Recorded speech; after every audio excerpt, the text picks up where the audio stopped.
Wow, you are so many.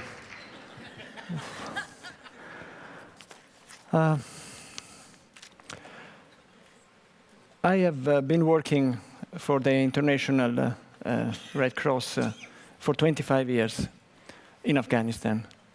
And it's quite a long time. If I look back, I see changes, only changes. The country has changed, the program has changed. I have changed too. Try to find me on this picture. I have to confess that I do not like changes at all. Changing scares me.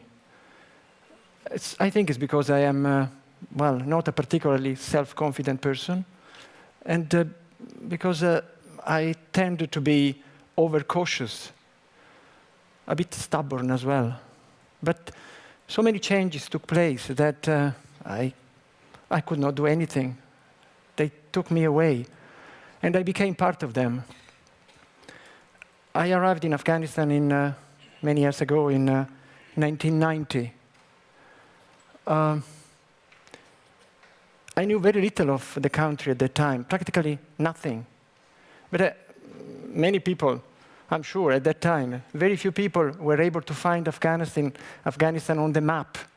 I remember I was in Milan ordering books. At the time, there was no Amazon, so you had to go and buy. And I remember that I gave the delivery address to the shop assistant. It was a very nice blonde lady.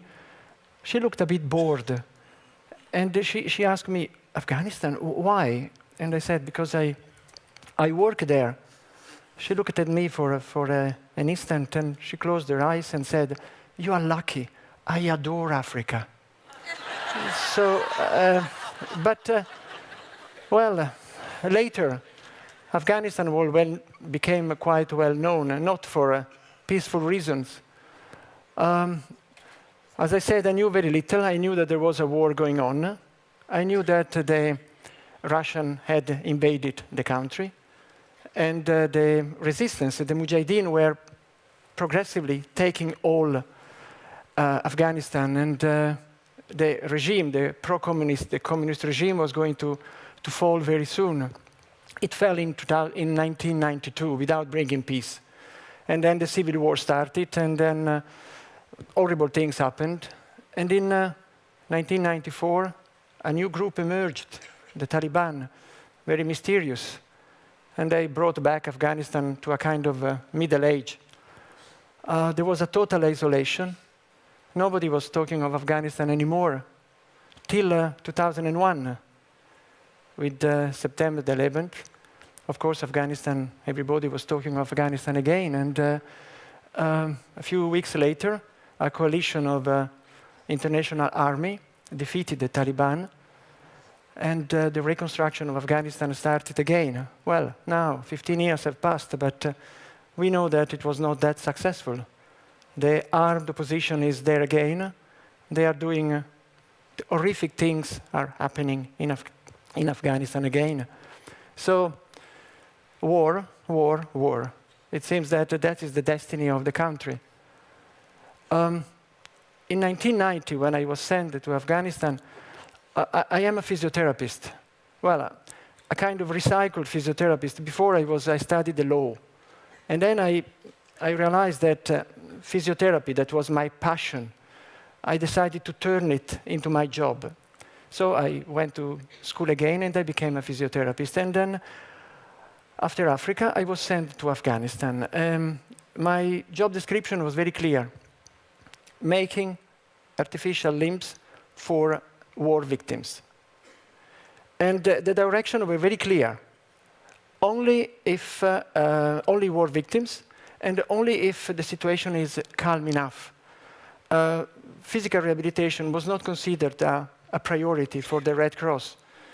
There were other activities, like the work in the hospitals, providing water and sanitation, reliefs to displaced people, not physical rehabilitation. So every time there was some fight going on, our facilities, we call them orthopedic center, closed down. And it took some weeks to reopen again.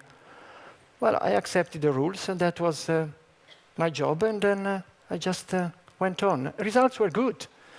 We were able to do quite many things. We were able to make people walk again. But something was missing. You know, people doing my job, we are sent somewhere with a mission, with a time frame. We know that we want to achieve results, but we forget something. We bring our experience, our goodwill, but we forget something very important: to talk to the people we are supposed to assist, to ask what they really want. I did that mistake for quite a long time, but then changes started, and I could not stop them. The first change was in 1994, full civil war. Kabul was cut in two. The front line was crossing Kabul and was moving every day. The orthopedic center was closed. I was working for the displaced people. There were thousands of displaced people everywhere. And we used to go to count them, to distribute food, blankets. I remember one day I was going home. I was driving, and I was close to my home, and then a rocket fell. Not very close, but with a big noise. And then in the street, everybody disappeared. Only one person remained. It was a man on a wheelchair. And I saw that he was trying to move, but he could not. So I went to help. And I realized that one wheel was stuck in a hole, and he could not move. Beside him, there was a child, his son, trying to push him. I helped him, and then I asked, what are you doing in the street in this condition? I work, he said. Oh. And I said, what about your legs? He had no legs and only one arm. And he told me the Red Cross, the workshop has closed. So with a gesture of generosity, of enthusiasm, I told him, come tomorrow, we fix it. He went. His name was Mahmoud. His son's name was Rafi. When I went home, I said, oh, silly Alberto, what did you do? How? Who is going to give him the legs? Giving legs, making legs is a teamwork. Alone, I cannot do it.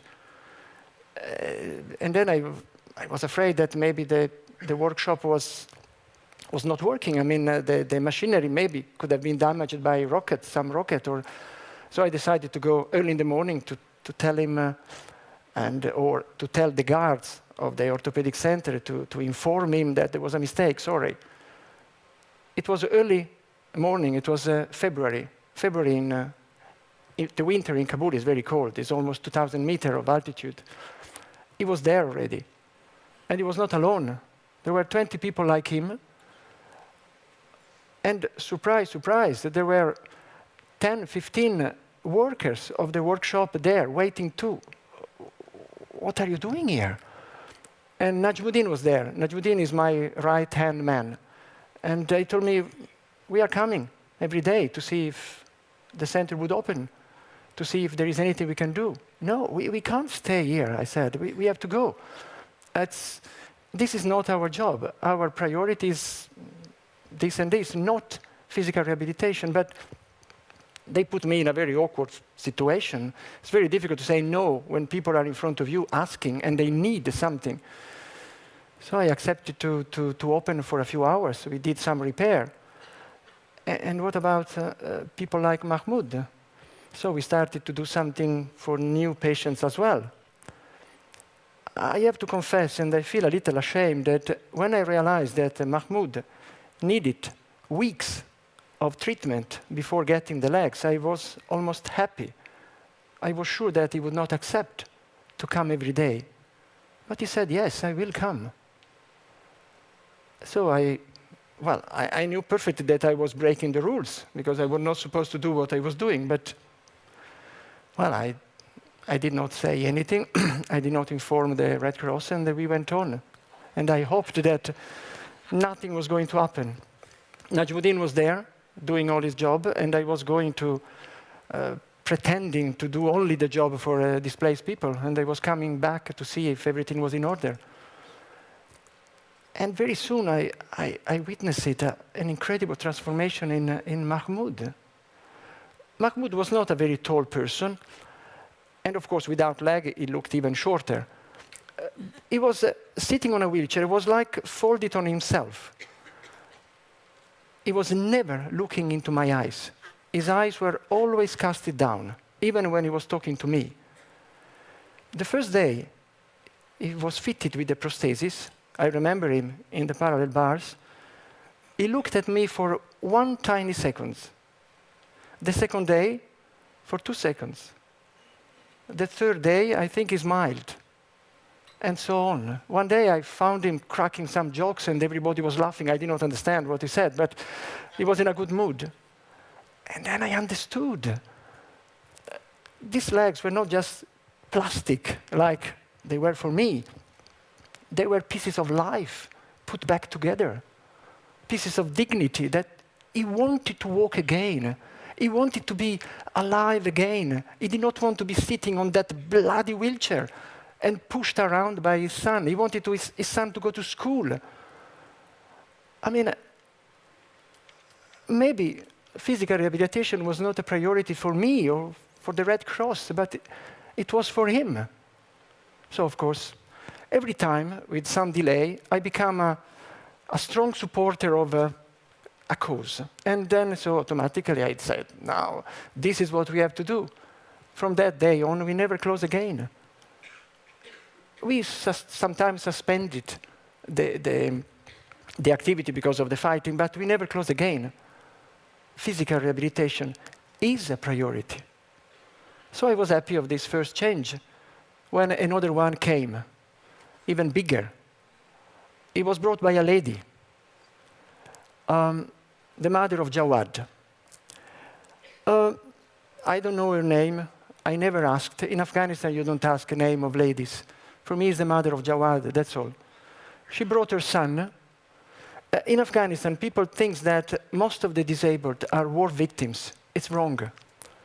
The majority are people with disability due to other causes, like poliomyelitis, congenital deformities, car accident, cerebral palsy, bone tuberculosis. And Jawad was affected by poliomyelitis. Both legs were paralyzed, one arm, and the back had a very bad scoliosis. So the mother came. Remember, she was carrying him under the burqa on her shoulders, and she asked for help. Sorry, I said, I'm sorry, he's not a war victim. I can't do anything. She insisted, so I asked Najmuddin to explain her. She went away. But the following day she was there, and the following, and the following. Sometimes asking, sometimes just sitting and waiting. So I was so, I confess it again, so annoyed by her presence that I told Najmuddin, it's your business. Talk to her, convince her. I don't want to talk to her. I can't, I simply can't do anything. But one day Najmuddin told me, listen, every day in front of the gate we count 50, 60 patients. Half of them, most of them are non-war victims, and we are sending them away. It's getting very difficult. Something has to be done. I said, listen, we have no budget for that, no training. To make prosthesis is quite easy. To treat other pathologies can be very complicated. We need material, raw material, time, space. We simply can't. I remember that I used this expression. If we start doing something like this and we are not prepared, we could be ruined. I remember this word. And but they insisted. I said, no, no, no. One day I saw the mother of Jawad with Najmuddin together, and I understood that something was going on. And they came to me, and she pointed a man sitting on a wheelchair. He was a paraplegic due to a shrapnel, so a war victim. And she asked me, looking into my eyes, and with a very calm voice, can you explain me the difference between this man and my Jawad? Neither of them can walk. Well, what can you say?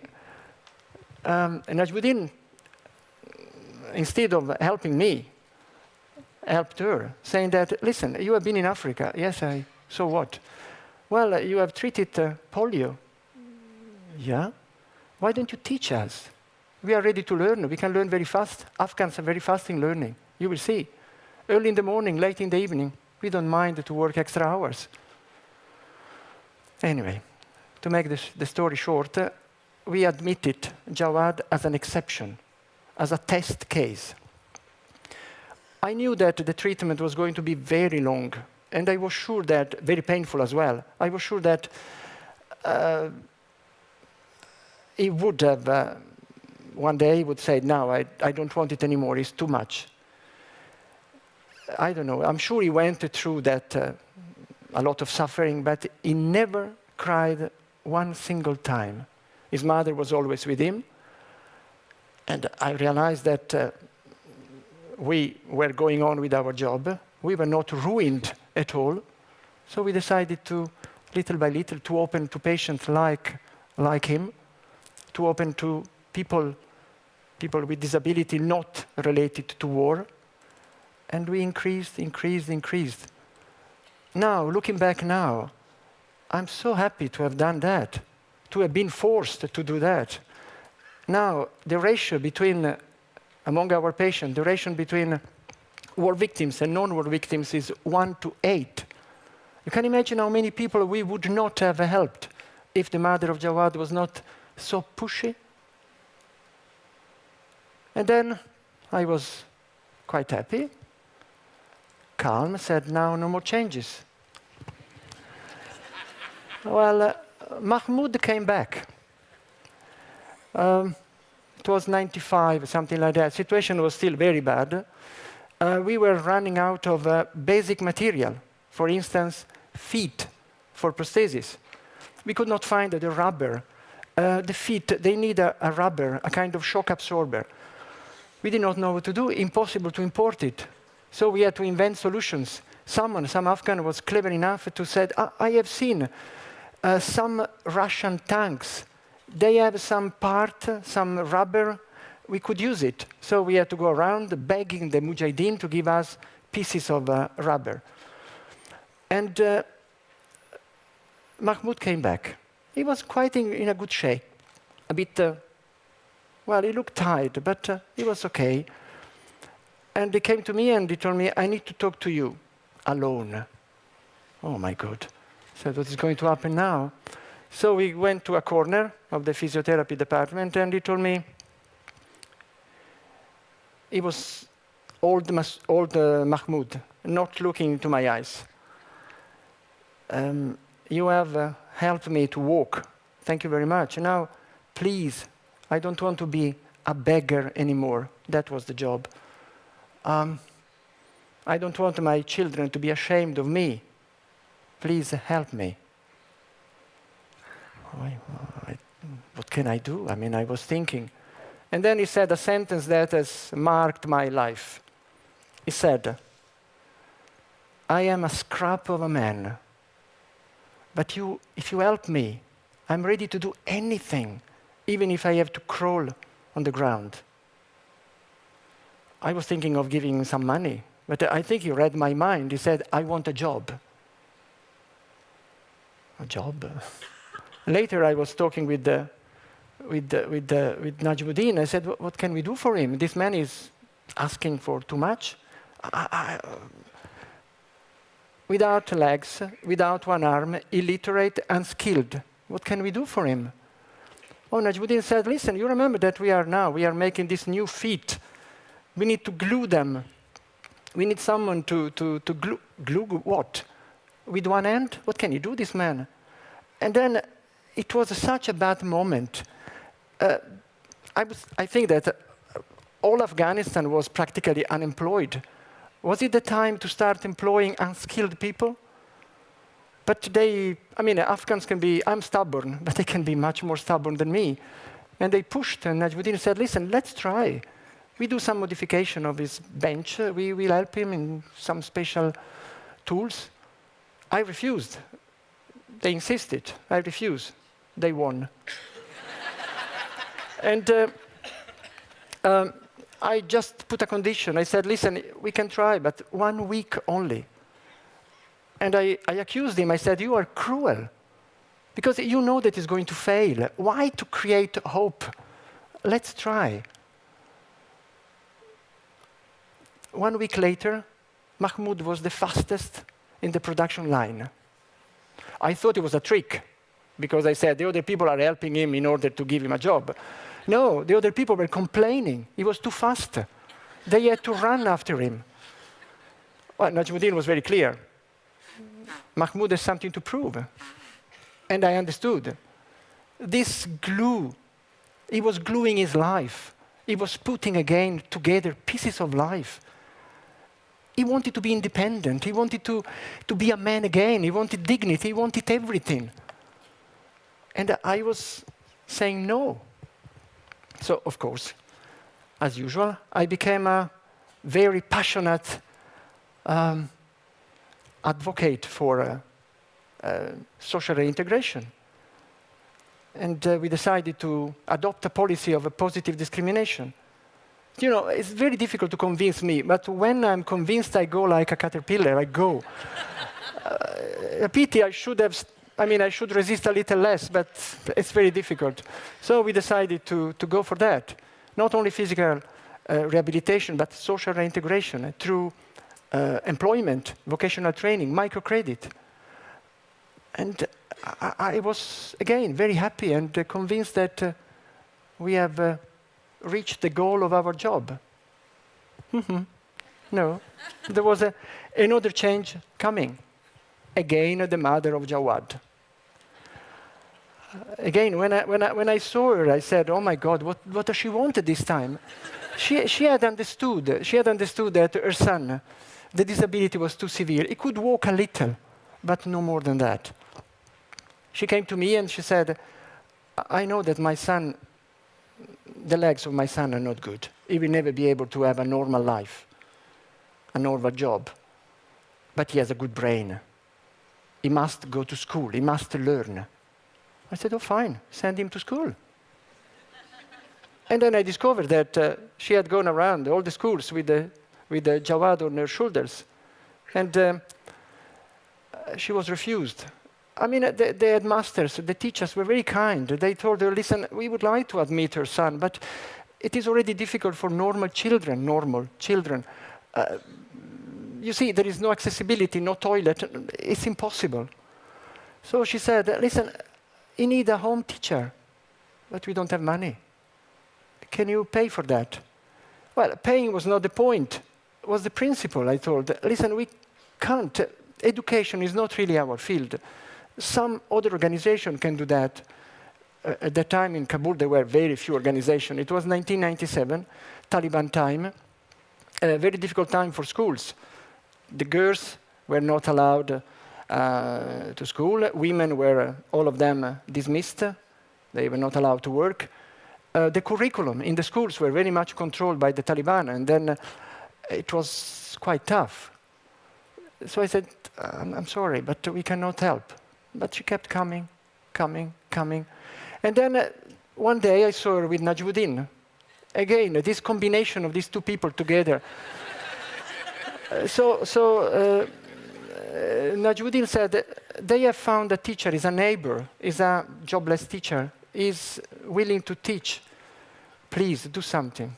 Again, we made an exception for him. And again, I put a condition, 3 months. If he learns, fine. If he doesn't, sorry. 2.5 months later, I saw again Najmuddin and the mother coming to me. And Najmuddin said, "We have a problem with the teacher." "You see?" I said. "Typical. The student is bad. The family blames the teacher." "Oh no," they say, "the teacher has resigned because Jawad is learning too fast. Now, in 3 months, he jumped from class 0 to class 4. And it's too much for the teacher. He can't." Well, I tell you, suddenly, I was proud. I was so happy, and Jawad was there smiling.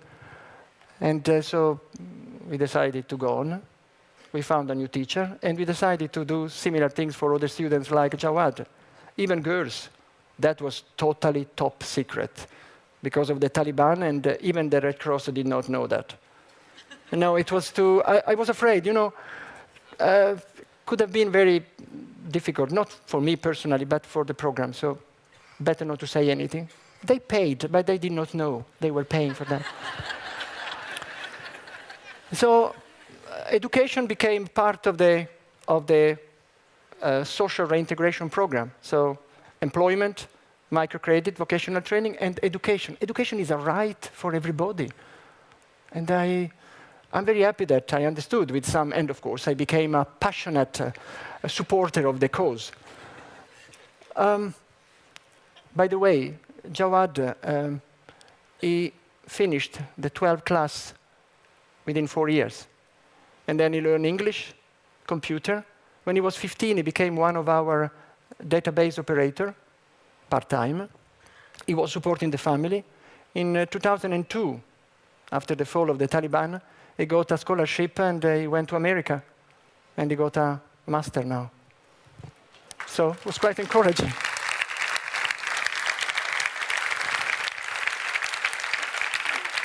So now, at that moment, I really thought that now it's over.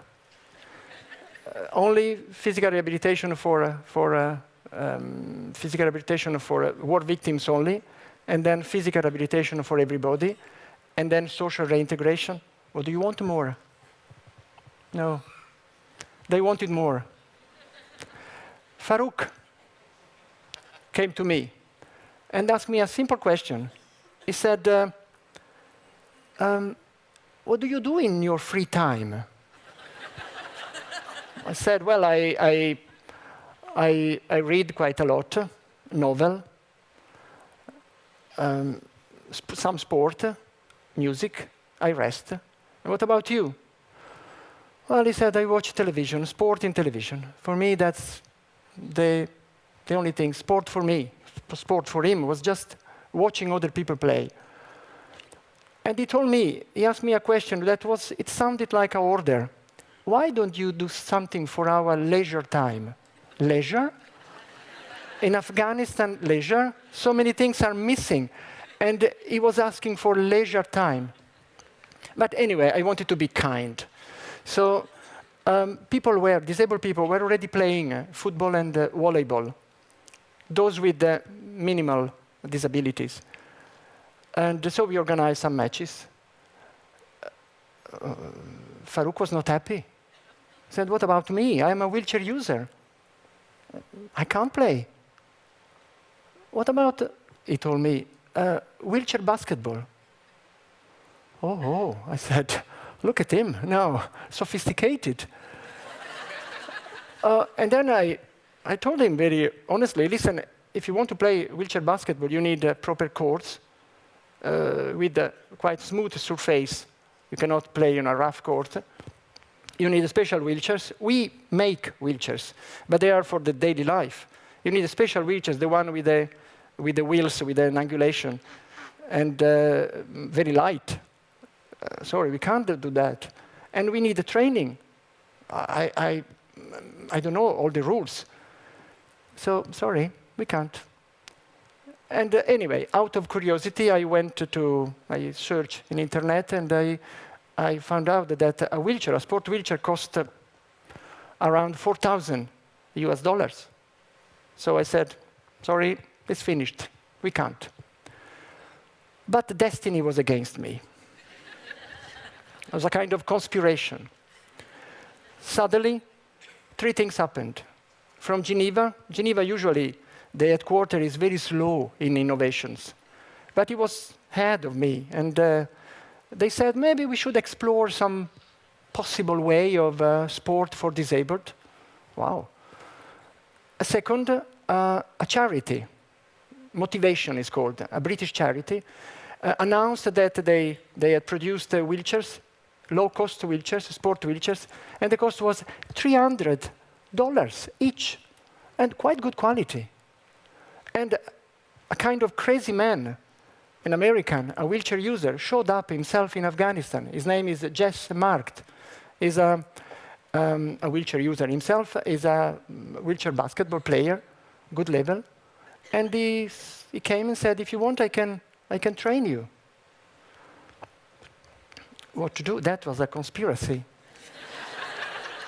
So we started, and I remember that I informed the disabled people during in the physiotherapy department, if anybody wants to apply. In a few days, 200 people applied. Even girls. I was astonished. So I said, even the girls, everybody wanted to play. And after Kabul, it was Mazar, Herat, 6 towns had clubs. Still now they have club. Jess Mark, the trainer, came. Matches were organized, and then I played as well sometime, but they were too fast for me. And not only, but what I dislike very much, they were kind with me. They were passing the ball to me like a... So as a revenge, I decided to become a referee.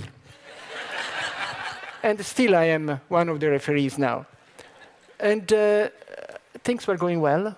Everybody was happy, and I saw the transformation.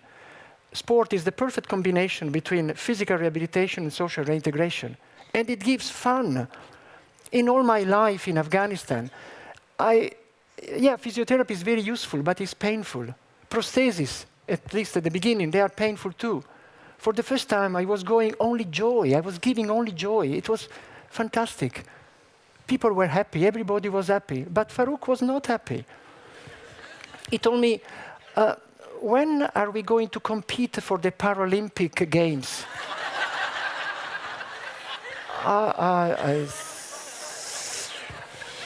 I said, sure, fine, but dreaming is good, but there is a limit. Well, I'm still jet-lagged because I have just come back from Japan now, where the team, Afghan national team, has participated in the qualification to the Paralympic Games Brazil 2016. We lost all the games. We lost all the games. I mean, the other games were, the other players, the other teams were Australia, Japan, Iran, China, South Korea. I mean, impossible to, but we were there. And it was incredible. I could not believe. We were there. I was so proud. I was there, and my title was team manager. You can imagine. Practically doing everything.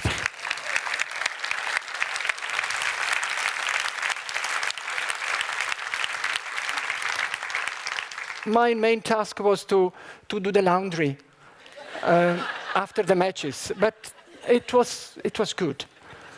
Then I remember the day of the match with the China. I was looking at the players.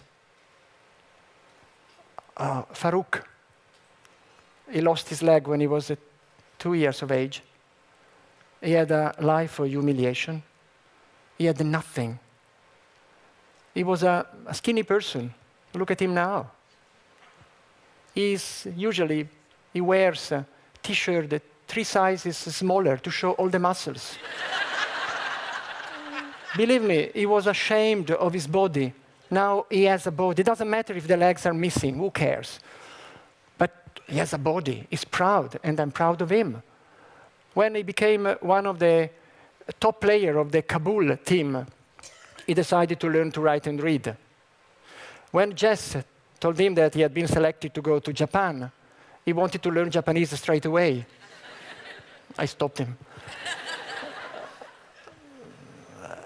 That's fantastic. And then look at Aref. Aref is a person that, the quietest person in the world, is never talking. He has a small shop in his village where he sells parts, spare parts of bicycles and motorbicycle. Now the shop is not anymore a simple shop. It's the place where the village meet and discuss sport. He's the king there. Or look at Tarek. Tarek is another one. I was looking at him. I know that he wants to leave the country. He doesn't believe in Afghanistan. He wants to go. He told me that I would like to leave. And it could be one of the 1,000 that now are crossing the sea. He promised, he told me that I can swim. Well, it's not enough. But now, in Japan, he told me, listen, maybe I'm going to stay. I want to become a trainer, a basketball trainer. I will stay. Changes, changes, changes. We had so many changes. But people, they have taught me not to be afraid of changes. Oh, by the way, I took them in, maybe there is some pictures, I took them to see the ocean in Japan. And they immediately planted the flag. It's a kind of colonization of Japan. And they were insisting quite a lot, we must put our flag, okay. Thanks God it was a very rainy day, nobody was on the beach, so nobody could see. And Farouk was, he likes very much water. He would like to swim always. So look at him. He tried to go with a wheelchair, but he did not know that the waves are coming, and the ocean waves are quite big. So there is no, I don't have the picture of him, but the water came up to here. So it was completely wet, but he was very happy. So many changes took place.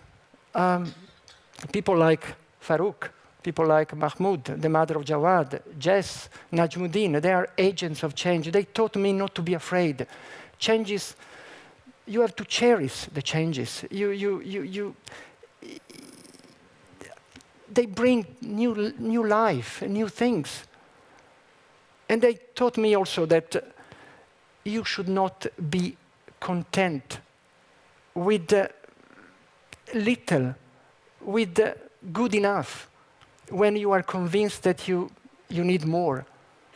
In places like Afghanistan, people have the tendency to say, oh, in Afghanistan they need everything. Everything is good for them. You reach sometimes I hear people saying that, oh, in Afghanistan they suffer a lot. So you have the impression that they think that pain in Afghanistan is less painful. No, you must dare. You must dare now. You cannot wait. You cannot wait for better times. People need something now. They must get it now. Well, I am at the end of my speech. I know that new changes will come. I know that I will resist them. It's my nature. But I also realize that every time the resistance is a bit weaker. I think I'm learning. It's never too late. Thanks for your attention.